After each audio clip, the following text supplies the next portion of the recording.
Okay. Hello students, this is again CSS के लिए हम लोगों ने जो लास्ट सीरीज में बात की थी कि किस तरह से हम बॉक्स मॉडल बनाएंगे, वो ही मैं बना रहा हूं अभी। एंड उसको हम रिस्पॉन्सिव भी करेंगे। तो सिंपल हम बॉक्स मॉडल बनाते हैं अभी। यहाँ से जो बेसिक लेआउट होता है वेबसाइट का वो हम बनाएंगे, है ना। मैं side by side again open करके चेक कर लेते हैं। तो फर्स्ट स्टार्ट करते हैं हम लेआउट बनाना। तो वेबसाइट का स्ट्रक्चर कहां से स्टार्ट होगा? हेडर से, देन कंटेंट आएगा, उसके बाद फुटर आएगा। मैं थोड़े से एक्स्ट्रा कुछ टिप्स ऐड कर रहा हूं। जैसे कि अगर बॉक्स लेआउट बनाना है, मैं एक डॉट हेडर, हम हेडर करके एक टिप बना देंगे अभी के लिए। मैं एक, उसके बाद आप नेव बार बनाओगे तो यहां पर मैं नेव बार बना लूंगा। देन हम यहाँ पर कुछ कंटेंट लिखेंगे, यहाँ पर कंटेंट के लिए भी टिप बना होगा। एंड फाइनली हम बना देंगे फुटर, तो फुटर के लिए भी टिप बना होगा। तो अगर आप इस तरह से कुछ लेआउट बनाते हो तो इसको हम बोलेंगे HTML4 बॉक्स लेआउट। बिकॉज हम यहाँ कहीं पर भी header, footer, section, aside, article, nav उन टैग का यूज नहीं कर रहे हैं। अगर मैंने ये सेक्शन बनाया होता हेडर टैग से, अगर मैंने ये सेक्शन बनाया होता नैव टैग से, अगर मैंने ये सेक्शन बनाया होता सेक्शन से, और ये अगर बनाया होता फुटर से, तो हम इनको क्या बोलते हैं? HTML5 layout. अब इसको अभी बोलेंगे HTML4 लेआउट। उस पर ज्यादा डिटेल में बात नहीं करने वाले हम अभी के लिए। जस्ट आपको रिस्पॉन्सिव कैसे बनाना है उस पर ध्यान देना है। तो एक HTML पेज बना दिया। हम ऑलवेज प्रैक्टिस क्या रखते हैं कि आपको एक्सटर्नल CSS से ही सब काम करना है। तो मैं न्यू एक फाइल क्रिएट कर दूंगा एंड सेव करके, आपको उसको सेव क्या करना है, किसी भी नाम से सेव कर सकते हो, डॉट CSS एक्सटेंशन से सेव करोगे। अब one by one style apply करते जाओगे इन टैग्स को थ्रू दैट क्लासेस। बट पहले तो मुझे ये फाइल जो यहाँ पर लिंक करवानी पड़ेगी। तो हम यहाँ पर एक्सटर्नल में क्या करेंगे? हेड के अंदर लिंक टैग के अंदर रिलेशन लिख देंगे स्टाइल शीट। और HRF में हम, अगर दोनों फाइल सेम लोकेशन पर है तो आप कंट्रोल स्पेस कर दोगे तो वो फाइल मिल जाएगी एंड यहाँ पर आपकी फाइल अटैच हो जाएगी। अब हेडर के अंदर मैं स्टाइल देना स्टार्ट करता हूँ। तो डॉट हेडर, क्लास का नाम क्या है?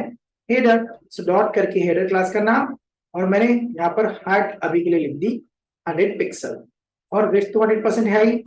एंड बैकग्राउंड में लिख दूंगा ग्रे। सभी इस तरह से साइड क्रिएट हो रही धीरे धीरे। अब वन बाय वन मैं सबको यही प्रॉपर्टीज देते जाऊंगा। क्लासेस क्या है? नेव, कंटेंट एंड फुटर। तो यहां पर मैं वही चीज रिपीट कर दे जाऊंगा सभी क्लासेस के लिए। जैसे हेडर को मैंने स्टाइल दी, वैसे ही नेव, कंटेंट एंड फुटर उनको ये स्टाइल ही देनी है। तो यहाँ पर क्लास का नाम चेंज हो जाएगा नेव, यहाँ पर क्लास का नाम हो जाएगा कंटेंट, एंड यहाँ पर हो जाएगा आपका फुटर। तो सबको मैं थोड़ी सी स्टाइलिंग ही अलग दे रहा हूँ कि हाइट नेव बार में मुझे चाहिए 50 पिक्सल, और उसका कलर अप कर देंगे लाइट थोड़ा। फिर कंटेंट में हम हाइड कर देंगे फॉर एग्जांपल 450 पिक्सल, और इसका कलर कर देंगे लाइट ब्लू। आप हेक्स कोड से भी दे सकते हो, RGB से भी दे सकते हो ना, HSL से भी दे सकते हो। अभी के लिए मैं इस तरह से दे रहा हूँ। एंड फाइनली फुटर में हम 150 पिक्सल कर दें और इसका कलर कर देते हैं, चलो ग्रे भी चलेगा अभी के लिए। तो हम लोगों ने एक बेसिक लेआउट रेडी कर दिया कि header, never, content and footer कैसे बन रहे हैं। अब आपको इसमें सेक्शनिंग करना होता है एक्चुअली, कि आप यहाँ पर चेक करो, यहाँ पर जो हेडर मैंने बनाया, नेवर बनाया, उसमें आप पार्टीशंस भी करते हो। कि समझ लो कि यहाँ पर आपने लोगो लिखा और यहाँ पर कंपनी नेम है। तो हेडर के अंदर आप दो पार्टीशंस करने वाले हो। तो एक पार्ट मैंने कैसे बनाया? डिव से। तो दूसरा पार्ट भी मैं डिव से ही बनाऊंगा। तो हम सेक्शनिंग स्टार्ट कर देते हैं। उससे पहले आपको ये भी करना होता है कि जो भी मैंने हेडर बनाया तो सब जगह डिव ही होंगे। जैसे अभी इस स्टेप के अंदर आपको पार्ट करने हैं, तो एक पार्ट डिव से बना, दूसरा पार्ट भी डिव से बनाऊंगा। आपको दो पार्ट करने तो दो डिव लेनी पड़ेंगे यहाँ पर, तो दो डिव मैंने यहाँ पर ले ली। तो फर्स्ट डिव को मैं क्लास दे रहा हूँ लोगो, एंड सेकंड डिव को मैं क्लास दे रहा हूँ कंपनी नेम के लिए सी नेम, है ना। यहाँ पर जो भी आपका लोगो होगा वो लोगो आ जाएगा, और यहाँ पर आपका जो भी कंपनी नेम है वो कंपनी नेम आ जाएगा। And logo and C name को भी हमें स्टाइलिंग देना पड़ेगा। तो दो पार्ट यहाँ हेडर के करने इस तरह से। दैट मीन्स मुझे उन दोनों पार्ट की हाइट कितनी रखनी पड़ेगी? हेडर की जितनी। सिर्फ दोनों की विड्थ कम करनी है, तो हम वन बाय वन वही चेक करते जाएंगे। सो जा रहे हम एक्सटर्नल CSS में, और जहां पर मैंने हेडर लिखा है एग्जैक्टली उसके नीचे ही लिखेंगे कि हेडर के अंदर जो मैंने लोगो पार्ट लिया है, और यहाँ पर जो हेडर के अंदर जो मैंने सी नेम पार्ट लिया है, उन दोनों की हाइट कितनी रहेगी? ऊपर है इतनी ही। पर दोनों की विड्थ क्या करनी है अपने को, कम। तो बाय डिफॉल्ट 100% ही है, जैसे यहाँ पर मैं लिख देता हूँ अभी के लिए 100% और नीचे भी 100%, और दोनों में बैकग्राउंड दे देंगे ताकि क्लियर हो जाए। सो बैकग्राउंड मैंने यहाँ पर लिख दिया वापस अगेन कुछ समथिंग लाइक ग्रीन, एंड यहाँ पर बैकग्राउंड में दे रहा हूं लाइट सेल। तो यहाँ पर हम लोगों ने ये दोनों पार्ट कर दिए। तो देखो लोगों की हाइट एंड कम, अभी कुछ ज्यादा समझना नहीं है, तो दोनों की विड्थ हम कम भी कर देंगे, नीचे में यहाँ पर चेंज कर देते ताकि पता चले। इसको हम अभी के लिए कमेंट कर देते हैं। तो देखो लोगो एंड कंपनी नेम दोनों की विड्थ क्या है, 100%। तो ये हम कम करने वाले हैं क्योंकि आपको फ्लेक्स यूज करना है अभी। तो लोगो एंड सी नेम की विड्थ हम यहाँ से लेस कर देंगे, तो यहाँ से करनी है आपको फॉर एग्जाम्पल 20% और सी नेम की करती 80%, मतलब आपको 100% पूरा करना है। तो यहाँ पर 20% एंड 80% हो चुका। अब आप मेन पार्ट में लिख दोगे डिस्प्ले फ्लेक्स। तो यहाँ पर मेन पार्ट कौन सा आपका, ग्रे वाला हेडर, यहाँ पर हम लिख देंगे डिस्प्ले फ्लेक्स ताकि वो दोनों पार्ट उसमें सेट हो जाए। सो दिस वे आप सेक्शनिंग सेट करते हो। और अब जब मैं इसको एक्टिवेट कर दूं नीचे, तो सब नीचे है ही पार्ट्स तो done. And this is the way you use the flex property.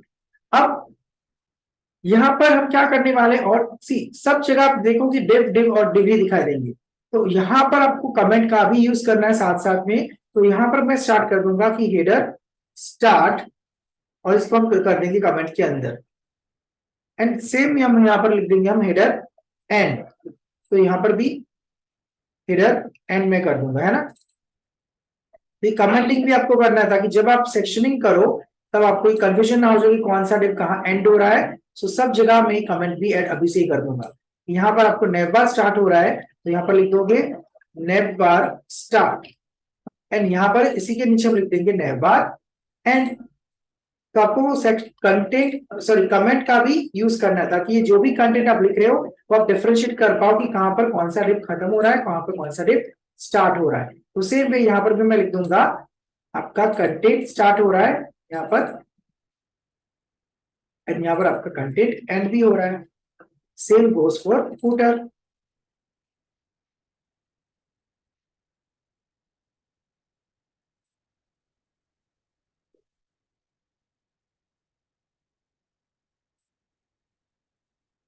है, तो यहाँ पर हम लोगों ने कमेंटिंग भी कर ली है। अब प्रॉब्लम ये है कि जब हम इंटरनल सीखते हैं तब ये बोलते हैं कि प्रॉपर्टीज को रिपीट नहीं कर सकते हम बार बार। हाइट 100 पिक्सल यहाँ पर भी, हाइट 100 पिक्सल यहाँ पर भी है, जैसे अलग वैल्यूज देनी है तब बराबर है, और रिपीटेशन क्यों करने हैं। तो हम यहाँ पर इसके तो हम देने नहीं वाले, अब वो आदमी पता चल जाएगा। तो ये रिपीट नहीं करना है तो एक कॉमन क्लास आप अप्लाई कर दोगे, जैसे कि यहाँ पर मैं लिख देता हूँ एच करके, मैं अभी टेम्पररी जस्ट बता रहा हूँ कि एच करके क्लास अप्लाई कर लिया। तो जब मैं इसकी हाइट ना लिखूंगा ना, इसको हम कर देते हैं कमेंट। तो अभी ये बाय डिफॉल्ट इस तरह से आ ही रहा है, क्योंकि हम लोग जब नहीं लिखते तो बाय डिफॉल्ट इसकी हाइट क्या है, उसकी जितनी ले ली। अब मैं इसको यहाँ पर सेव कर रहा हूँ,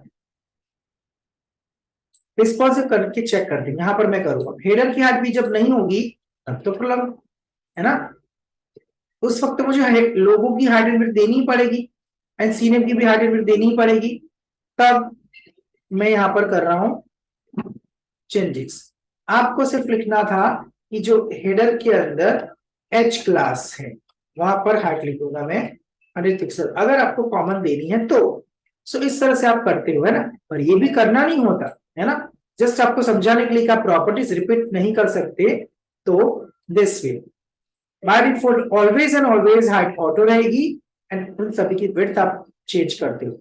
अब समझ लो कि इस लोगो वाले में ऊपर और नीचे आपको स्पेसिंग चाहिए, कंपनी नेम अब वो सेंटर में चाहिए। तो कंपनी नेम कहाँ लिखा है, इस सी नेम वाले के डिव में। आप चेक करो कंपनी नेम आपका इस डिव के अंदर लिखा हुआ है, सी नेम वाले डिव के अंदर। तो स्टाइल में जाके जहां सी नेम डिव है उसमें मैं लिख दूंगा टेक्स्ट अलाइन सेंटर, तो एग्जैक्टली सेंटर आ जाएगा।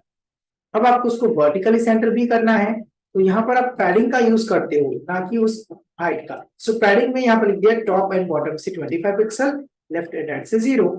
ये हो चुका। सेम अगर आपको लोगो को भी करना है ये सेम प्रॉपर्टीज अप्लाई कर सकते हो, डन। तो यहाँ पर सेंटरिंग भी हो चुका। अब नेव बार आपको क्रिएट करना है तो नेव बार भी क्रिएट कर सकते हो। तो यहाँ पर नेव जहां पर है नेव बार लिखा हुआ है वहां पर हम कुछ यूआरएल क्रिएट कर रहे हैं।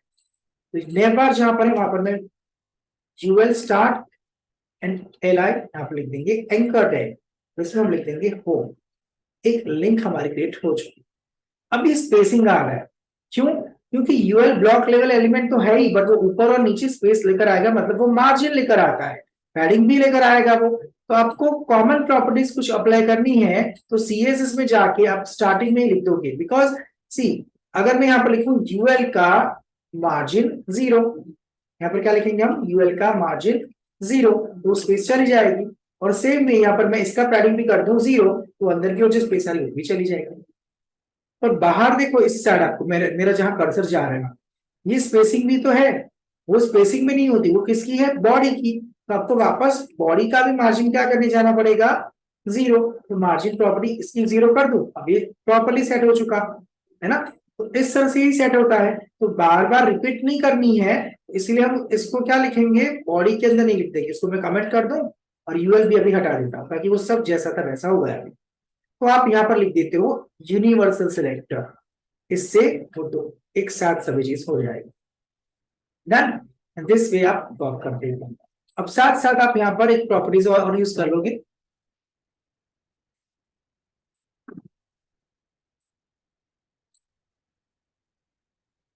समझ लो कि आपको यहाँ पर मल्टीपल लेयर बार लिंक्स क्रिएट करनी है।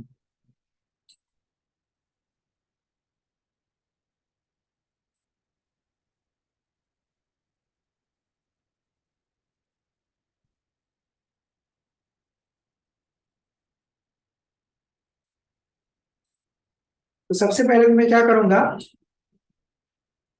ऐसे मल्टीपल एल आई एड कर दूंगा। तो यहाँ पर हम कर देंगे मल्टीपल एल आई एड ना, 1 2 3 4 एंड 5। आप नाम चेंज कर ही सकते हो, about, then services, log and contact. अभी इस तरह से आएगा, बिकॉज हम लोगों ने हाइड क्या दी है, फिक्स्ड। सो आपको ये भी पता होना चाहिए कि जब भी आप लेआउट बनाते हो, तब कभी भी मेन जो पार्ट्स होते हैं, जैसे कि हेडर, नेविगेशन, कंटेंट, इन सब की हाइट होती नहीं है ना। अभी हम वन बाय वन वो देखते जाएंगे। जैसे मैंने हटा दी, वो ऑटो हो चुकी और ये बाहर नहीं जा रहे। डन। अब यूएल से स्टार्ट करते हैं। यूएल का तो हम लोगों ने मार्जिन बड़ी 0 कर दिया, ये सब एक लाइन में होनी चाहिए। तो एक लाइन में इसलिए नहीं आ रहे, बिकॉज वो सभी एल आई है, एल आई की डिस्प्ले ब्लॉक होती है और वो ब्लॉक एलिमेंट है, तो वो 100% विड्थ में ऑक्यूपाइड है। तो यहाँ पर हम लिख देंगे नेव के तुरंत बाद कि नेव के अंदर जो एल आई टैग है उसकी डिस्प्ले आपको करनी है इन लाइन, तो वो एक लाइन में आ जाए, है ना, इनलाइन एलिमेंट बन चुके। उसमें सभी में स्पेसिंग भी चाहिए, तो यहाँ पर मैं मार्जिन राइट साइड से कुछ स्पेस दे सकता हूँ, फॉर एग्जांपल 20 पिक्सल, और सब जगह वो स्पेसिंग भी आ जाएगा। दिस वे वो स्पेस जनरेट हो जाती है। डन। अब आप यहाँ पर कुछ रिस्पॉन्सिव पे वर्क करने वाले हो, उससे पहले हम कंटेंट के अंदर पार्टीशंस भी कर ले, है ना। और यहाँ नेव में पैडिंग भी दे सकते हो आप, कि पैडिंग टॉप एंड बॉटम से 25 पिक्सल, लेफ्ट एंड राइट से 0। सेम कंटेंट में हम जब नीचे जाएंगे, तो कंटेंट की अभी के लिए मैं थोड़ी सी हाइट कम कर रहा हूं, ताकि आपको पता चले कि सेक्शन किस तरह से हो जाता है। तो यहाँ पर मैं 150 कर देता हूँ। सो कंटेंट में आपको 4 पार्ट क्रिएट करने, 2 पार्ट क्रिएट करना है या 3 पार्ट क्रिएट करने, जितने भी पार्ट आपको कंटेंट में क्रिएट करने हैं उतना आप यहाँ पर क्या करोगे, डिव ले लोगे। हम वापस जा रहे हैं यहाँ पर ही, और यहाँ हम क्रिएट करने वाले कुछ और डिव्स।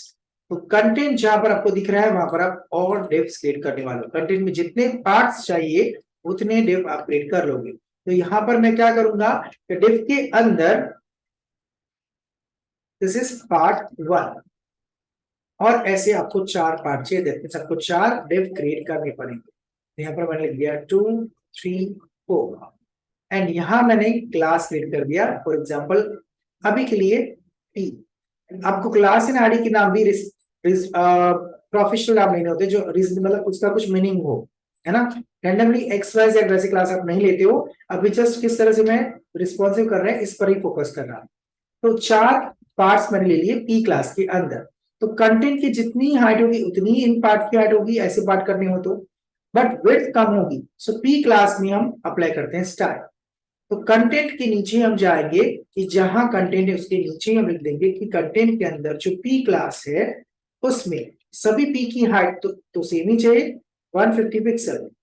बट उन सभी की विड्थ में लेस कर दूंगा। 100 के इक्वल 4 पार्ट्स मतलब 25% कर दोगे, और मैं यहाँ पर बैकग्राउंड की जगह बॉर्डर अप्लाई कर रहा हूं। So border 2 pixels solid and red. तो इस तरह से 4 पार्ट दिख रहे हैं आपको। अब आपको मेन पार्ट में कंटेंट में क्या लिखना है, डिस्प्ले फ्लेक्स। तो यहां पर आप लिख दोगे display and flex.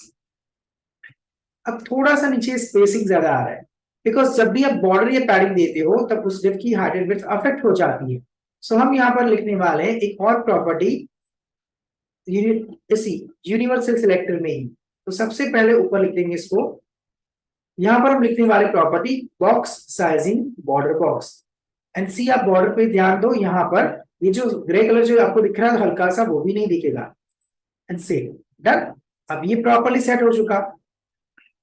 Okay next हम अब चेक करते हैं थोड़ा सा रिस्पॉन्सिव पे, कि यहाँ ओरिजिनल ये है अपनी साइड। अब जब मैं इसको छोटे डिवाइस में देखूं तभी इस तरह से ही पार्ट्स आएंगे, है ना। तो ये लोगो एंड कंपनी नेम ऊपर और नीचे आने चाहिए थे। फिर पार्ट के 1 के नीचे पार्ट 2, पार्ट 3 के नीचे पार्ट 2 के नीचे 3, 3 के नीचे 4, ऐसे ऊपर नीचे सेक्शन आपको चाहिए। उस केस में आप मीडिया क्वेरी अप्लाई करते हो रिस्पॉन्सिव बनाने के। तो वो कैसे अप्लाई करनी है वही हम देख रहे हैं। अब आपको सबसे पहले आपका व्यू पोर्ट चेक करना पड़ता है, कि अगर मैं इस न्यू टैब में ओपन करूं excite check my viewport, enter and इस लिंक पे क्लिक करो। So this is your viewport. Actually अभी मैंने मैक्सिमाइज करके रखा है इसलिए। सी अगर ऐसा होगा तो बाय डिफॉल्ट आपका जो भी पोर्ट है वो दिख जाएगा, this is your width and this is the height. तो जैसे आप कम करते जाओगे वो कम होता जाएगा, this is view port width, है ना। एंड जब मैं ऊपर से नीचे ऐसे करूं वो हाइट इफेक्ट होती है। दैट मींस आपकी view port width and view port height available है, बराबर। तो हम क्या करने वाले हैं, समझ लो कि लास्ट में कहां तक जा रहा हूं वो चेक करेंगे। 448 पिक्सल, मतलब मैं ऐसा कुछ लिख सकता हूं कि 500 पिक्सल है उससे कम पे जाए, तब आपको कैसा दिखाना है आपका पेज, ये वाला पेज। तो यही हम वर्क करेंगे मीडिया करेंगे। तो मीडिया क्वेरी के लिए भी आपको अलग ही फाइल बनानी है, और क्योंकि वो सीएसएस का पार्ट है तो उस फाइल को मैं सेव करूंगा सीएसएस से। नाम अगेन आप कुछ भी ले सकते हो, मैं मीडिया डॉट सीएसएस करके फाइल बनाऊंगा। एंड यहां पर आप यूज करोगे मीडिया रूल को, और पहले इस फाइल को करेक्ट करना पड़ेगा हेड अपने हेड सेक्शन में। तो वापस जैसे मैंने यहां पर लिंक की थी, यहां पर भी हम लिंक करेंगे उस सेकंड सीएसएस को, एंड उसका नाम है मीडिया डॉट सीएसएस। मतलब अब ये फाइल एंड ये फाइल कनेक्ट हो चुकी। अब आपको सीधा लिखना है, आपको 500 पिक्सल पे कैसा दिखाना है वो लिखने के लिए आपको लिखना है मीडिया रूल, और ब्रैकेट में आप लिख दोगे मैक्स विड्थ। आप मिनिमम मैक्सिमम विड्थ भी ले सकते हो, दोनों का कॉम्बिनेशन भी ले सकते हो। अब इसके लिए बेसिक हम सीख रहे हैं मैक्सिमम विड्थ पे कैसे वर्क करनी है। इस लाइन का मीनिंग ये हुआ कि मीडिया आपकी स्क्रीन जब 500 पिक्सल या उससे कम स्क्रीन पे जाए, तो हमारी स्क्रीन 500 पिक्सल के कम पे जब जैसे यहाँ पर 500 से कम यहाँ पर जाएगी तब यहां तक कुछ नहीं होगा। जैसे इसके नीचे गई और आपको क्या क्या चेंजेस करने हैं वही अगर आपको चेक करना है तो आप कैसे करोगे, तो यहां हम वो लिखने वाले हैं, चेक कर ले 1 बाय 1। तो फर्स्ट जहां मैं पार्टीशंस कर रहा हूं वहीं जाऊंगा। मैंने पार्टीशंस किसके किए, हेडर लोगो और हेडर सी नेम के। इसी पार्ट को मैं पिक करूंगा यहां से, एंड मीडिया में जाके इस पार्ट को लिख दूंगा। इसकी विड्थ मुझे करनी है 100% फॉर एग्जांपल, है ना। सेम वे इस सी नेम वाली जो मैंने 80% किया है उसको भी मैं कर दूंगा 100%, है ना। तो यहाँ पर भी अपने को क्या करना पड़ेगा, विड्थ 100% सेव। एंड इस फाइल में मेरे रिफ्रेश और अभी कुछ चेंजेस आ रहे हैं, है ना। हेडर सी ने मैंने ये फाइल यहाँ पर लिख दी है, वो चेंजेस यहाँ पर नहीं आ रहे हैं। तो यहाँ पर मैं क्या करूंगा, आपको ये मीडिया फाइल अटैच कर ली। सो 500 पिक्सल पर जाऊंगा तब पता चलेगा ना, अभी तो कुछ नहीं पता लगेगा। 500 या 500 से कम पे जाए तब, मतलब 500 तक कुछ नहीं चेंज दिखेगा, 500 पर आएगा तब। सी जब तक मैं 499 पे हूं तब तक कुछ नहीं हो सकता। सी हम चेक करें, अभी कोई चेंजेस नहीं है। बट जैसे ही मैं 500 पे गया, सी जैसे ही 500 हो चुका एंड ये यहाँ पर कुछ चेंजेस आ रहे हैं, पर वो नीचे तो नहीं आया, 100 में तो पूरा होना चाहिए था ना। So because of flex property, flex क्या करती है उसको बाहर ही नहीं जाने देती। तो जब भी आप मीडिया क्वेरी अप्लाई करते हो और विड्थ यहाँ पर ओवरराइड करते हो, तब आपको ओरिजिनल डिव में, ओरिजिनल सीएसएस में जाके जहां डिस्प्ले फ्लेक्स लिखा है वहीं उस फ्लेक्स को रैप करना पड़ता है। वो फ्लेक्स रैप एंड वैल्यू मैंने लिख दी रैप, एंड तब सेव। वो ऊपर एंड नीचे सेट हो चुके थे, है ना। यहाँ पर पैडिंग देके रखा है इसलिए इस तरह से आएगा। अगर लोगों में मैंने यहाँ पर भी पैडिंग देके रखा होता कि पैडिंग 25 पिक्सल, टॉप बॉटम से 0, तो वहां पर भी आता। तो ओरिजिनली जैसा है वैसे ही रहेगा, और जैसे ही 500 पिक्सल है उससे कम पे जाएगा उसकी विड्थ क्या हो जाएगी, 100। सेम वे नीचे जो 4 पार्ट्स है उसके लिए भी मैं कर ही सकता हूं। तो अगेन किसके पार्ट्स, वो पार्ट्स कहां पर है, ये रहे 25% पार्ट, कंटेंट एंड पी। तो मीडिया में जाके वापस उसी ब्रेक पॉइंट पे हम लिख देंगे उसी क्लास को जिसमें हम विड्थ लिख देंगे 100% एंड सेव। सी अभी कुछ चेंजेस नहीं आ रहे, ये तो 500 से कम पे है इसलिए तो ऊपर हो रहा है चेंज। बट अगेन आपने जहां फ्लेक्स लिखा है वहां पर क्या लिखना पड़ेगा, flex wrap and wrap value and save. अब आपको बहुत सारी जगह पर ये प्रॉब्लम्स आती है कि सर ये नीचे जो है ना ऊपर आ चुका, बिकॉज और मैंने अभी क्या बताया, जितने भी मेन पार्ट्स लेते हैं उसकी हाइट कभी भी फिक्स नहीं होती है। तो इसकी हाइट मैं जैसे ऑटो ही कर दूंगा एंड वो वर्क करना स्टार्ट होता है। सी प्रॉपर्ली सेट हो चुका है। तो इतनी चीजें आपको ध्यान में रखनी है, बेसिक मीडिया क्वेरी इस तरह से क्लियरली अप्लाई हो जाएगी कि ओरिजिनल जब आप स्क्रीन पे हो तब कुछ नहीं है, पर जैसे आप 500 पिक्सल पे जाओगे यानी इफेक्ट हो चुका, प्रॉपर्ली हो रही है। तो आप बाकी के सभी ब्रेक पॉइंट बीच में ऐड कर सकते हो। फॉर एग्जाम्पल अभी आपको पता है कि कौन सा ब्रेक पॉइंट है, ये अलग अलग आ रहे हैं। तो स्टैंडर्डाइज अलग है, आप 1400 पिक्सल, 1200 पिक्सल, 992, 768 एंड 576 पिक्सल पे वर्क करते हो। बट अभी के लिए मैं जस्ट रैंडम यूज कर रहा हूं, आपको बेसिक कैसे वर्क करवाना है वही। तो जैसे यहाँ पर मैंने सभी ब्रेक एक 500 पिक्सल पे करवाया, वैसे सभी ब्रेक पॉइंट पे करवा सकता हूं। तो इसी को मैं कॉपी करूंगा और हम उसके ऊपर ऐड कर देंगे, क्योंकि 500 से पहले कौन सा ब्रेक पॉइंट आ जाएगा, 700 वाला। 700 से पहले कौन सा आ जाएगा, 900 पिक्सल वाला। तो यहाँ पर मैं रैंडमली वो ऐड करते जाऊंगा अभी 900 पिक्सल। और एक ऐड हम कर देते हैं कि मैं यहाँ पर एक ऐड और कर रहा हूँ, यहाँ पर लिख देंगे 1100 पिक्सल, है ना। तो 1100 पिक्सल पे देखो जैसे 1100 लिख दिया, अब वो 1100 पे पहुंचेगा तुरंत ही हो जाएगा, है ना। बाकी सब में तो है ही। तो वो वैल्यूज आपको और कुछ नहीं, विड्थ ही ओवरराइड करनी होती है। तो विड्थ 1100 पे आपको क्या चाहिए, 20% एंड 80% चाहिए लोगों वाले की। और यहाँ पर जो मैंने 100% किसकी जगह मुझे चाहिए थी 50%। तो आप चेक करो कि जैसे ही आप यहाँ पर आगे जाओगे तो ये 2080 और नीचे 50-50 हो गई, है ना। अब 900 पिक्सल्स पे हम क्या करने वाले हैं, तो लोगों वाला आ जाना चाहिए 50 में, कंपनी ने भी आ जाना 50 में, और यहाँ पर मैं कर रहा हूं आपको 25%, यहाँ पर भी आपको करना है। And let's check. तो originally this is the original side. अब 1100 पिक्सल पे पहुंचेगा तो नीचे वाले 50-50 में हो गए। अब 900 पिक्सल पे पहुंचेगा तो ऊपर वाले 50-50 एंड नीचे वाले 25% अगेन हो चुके। और जब आगे 700 पिक्सल पे जाएंगे हम, तब आपको क्या करवाना है, सब 100 में, और 500 पे तो 100 में है ही। तो चेंजेस आपको सिर्फ विड्थ में करने होते हैं कि यहाँ पर मैं 100 की जगह वापस लिख दूं 50, है ना। और ऊपर मैंने लिख दिया 40% एंड 60%। तो सर 700 पिक्सल्स में क्या हो जाएगा, चेक करते हैं। सो ये रहा आपका original 1100, 900 pixel, 700 pixel and finally आपका 500 पिक्सल। तो इस वे में आप रिस्पॉन्सिव लेआउट बनाते हो। So clear. सो आप फिर कंटेंट जो भी लो उससे कोई फर्क नहीं पड़ता। फॉर एग्जाम्पल मैंने पार्ट 1 में कोई इमेज डाल दी, है ना। यहाँ पर कोई इमेज हम पिक कर लेते हैं रैंडमली। तो यहाँ पर मैंने कोई नेचर की इमेजेस ले ली, फॉर एग्जाम्पल ओके, वो आ जाएगा and this image, anyway click on this image and copy this URL. और मैंने पार्ट 1 में वो इमेज डाल दी। फॉर एग्जाम्पल हम यहाँ पर जाएंगे, मैं पार्ट 2 में डाल रहा हूँ, चलो इसमें इमेज हम लाएंगे। तो यहाँ पर हम क्या लिखेंगे, image src and paste and save. तो इमेज तो इस तरह से आएगी। सेट करने के लिए हम क्या लिखेंगे, हाइट विड्थ 100%, 100%। तो यहाँ पर मैं लिख दूंगा हाइट 100% एंड विड्थ 100%। वो इमेज वहां पर सेट हो चुकी। अब आपको पार्ट 4 में बैकग्राउंड भी लगाना है तब भी लगा सकते हो। तो पार्ट 4 ये कौन सा है, पी क्लास। मैं एक एक्स्ट्रा क्लास ले रहा हूं अभी के लिए बीजी, क्योंकि सिर्फ उसमें ही मुझे बैकग्राउंड देना है। तो डॉट कंटेंट के अंदर डॉट बीजी क्लास है, वहां बैकग्राउंड अप्लाई करने के लिए देंगे बैकग्राउंड एंड यूआरएल में पास कर देंगे वो यूआरएल। तो यहां पर भी आ जाएगी वो इमेज। अब आप यहाँ पर भी सेट कर सकते हैं using background size property. Background size property में आप यहाँ पर लिख दोगे विड्थ 100% एंड हाइट %। अब बहुत सारे स्टूडेंट्स को ये भी प्रॉब्लम आती है कि जब आप रिस्पॉन्सिव करते हो तो सर इमेज इस तरह से बिगड़ रही है ना, तो वो तो डिफ के हिसाब से चेंज ही हो जाएगी क्योंकि 100% में है। तो यहाँ कौन कौन सी वैल्यूज यूज करनी है वो आपको समझ में आना चाहिए। सबसे पहले मैं बैकग्राउंड साइज पे वर्क करवाऊंगा ना, जैसे मैं इस पे जाऊंगा देखो ये इस तरह से स्ट्रेच हो जाएगा।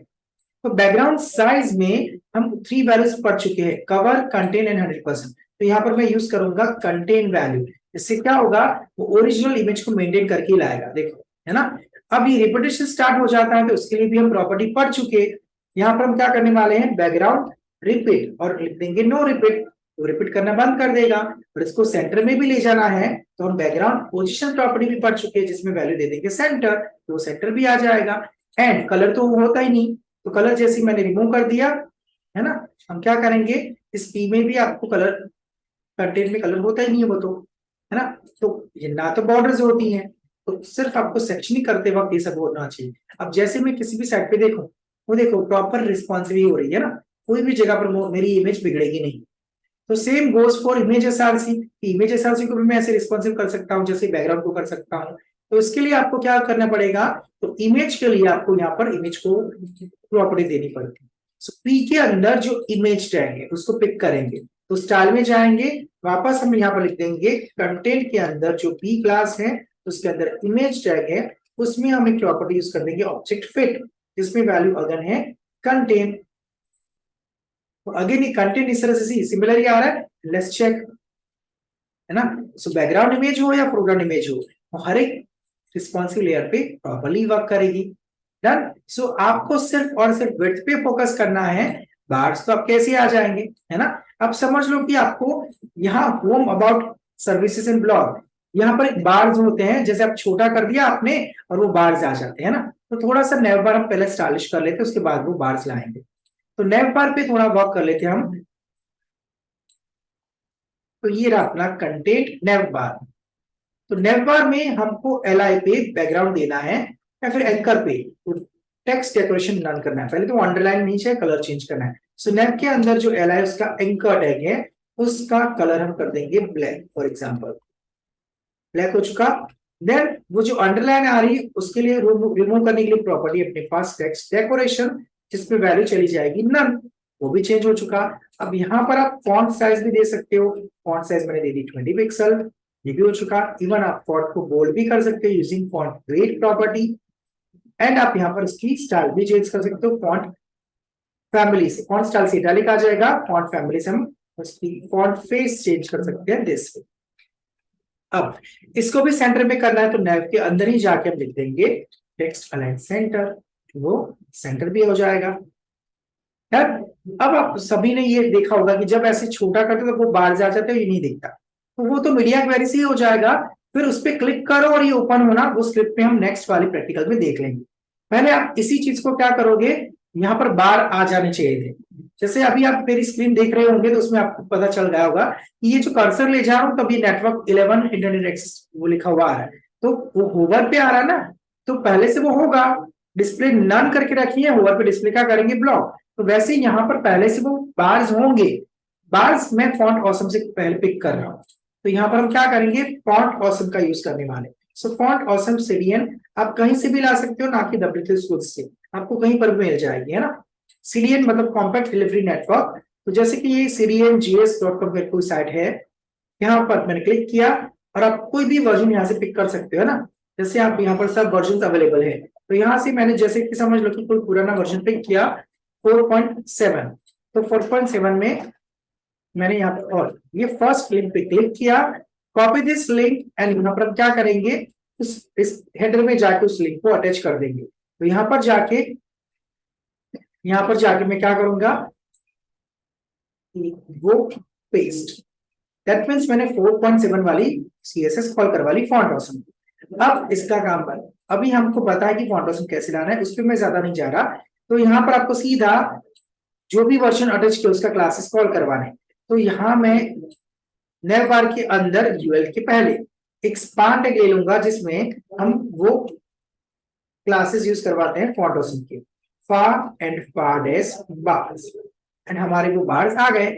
तो इनिशियली क्या होता है, इस स्पान की जो डिस्प्ले बाय डिफॉल्ट क्या है, दिखता है ना वो, तो उसकी डिस्प्ले क्या करेंगे, नन। तो यहां पर मैं लिख दूंगा कि नैव के अंदर जो स्पान टैग है उसकी डिस्प्ले हम क्या कर देंगे, नन, तो वो नहीं दिखेगा पहले से, है ना। और जब मैं मीडिया क्वेरी पे यहां पर जाऊं तब इस यूआरएल की डिस्प्ले नन करनी है और स्पान की डिस्प्ले ब्लॉक करनी है। तो इसके लिए भी मैंने लिखा हुआ है कि मीडिया में जाके आप 500 पिक्सल पे लिख दो कि जो नेट के अंदर आपने स्पान लिखा उसकी डिस्प्ले वापस आप क्या कर दोगे, ब्लॉक। तो अभी ये आ चुकी, और यहां पर आप लिख दोगे कि यूएल की जो डिस्प्ले थी वो जो ब्लॉक है उसको हम क्या कर देंगे, नन।